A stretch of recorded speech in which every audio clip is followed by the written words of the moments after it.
Bekal agro കാർണിവലിൽ ആദായകരമായ പാലുൽപാദനവും മൂല്യവർദ്ധിത ഉൽപ്പന്നങ്ങളും എന്ന വിഷയത്തിൽ സെമിനാർ നടന്നു.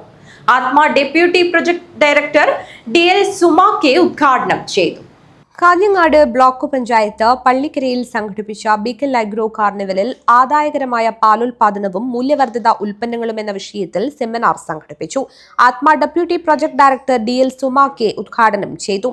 നമ്മുടെ കൃഷിയുമായിട്ട് ബന്ധപ്പെട്ട് പറയുകയാണെങ്കിൽ വയല്, അതായത് നെൽപ്പാടങ്ങളുള്ള കർഷകർക്ക് പശു വളർത്തുന്നതിന് വലിയ ബുദ്ധിമുട്ട്, അതായത് തീറ്റയുടെ കാര്യത്തിൽ വലിയ പ്രശ്നങ്ങൾ ഉണ്ടാകാറില്ല. കാരണം അവർക്ക് തന്നെ വൈക്കോല് കിട്ടുന്നുണ്ട്.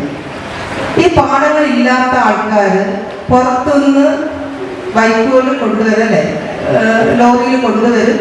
ഒരു കെട്ടിന് ഇത്ര രൂപ എന്ന് പറഞ്ഞിട്ട് തരും. സ്ഥിരമായിട്ട് വരുമ്പോഴത്തേക്ക് അവർക്കറിയാം ഇവിടെ ഇത്ര പശുവാണുള്ളത്, അപ്പം ഇത്ര പശുവിന് ഇത്ര വൈക്കോല് വേണം. അപ്പം ഞാൻ കൊടുത്തിട്ടുള്ള വൈക്കോല് ഈ സമയമാകുമ്പോഴത്തേക്ക് അവർക്ക് തീരാനായി. അതുകൊണ്ട് അടുത്ത വണ്ടിയിൽ നമ്മൾ കൊണ്ടെത്തിക്കണം. കൃത്യമായിട്ട് നമ്മൾ പറയാതെ തന്നെ അവർ കൃത്യമായിട്ട് വൈക്കോല് കൊണ്ട് വരുന്ന ഒരവസ്ഥയാണ് സാധാരണ കാണുന്നത്.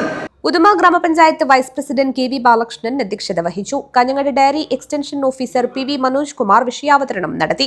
കാഞ്ഞങ്ങാട് ബ്ലോക്ക് പഞ്ചായത്ത് ക്ഷേമകാര്യ standing committee chairperson K Seetha, block panchayat അംഗം V ഗീത, കൃഷി അസിസ്റ്റന്റ് ഡയറക്ടർ K ബിന്ദു എന്നിവർ സംസാരിച്ചു.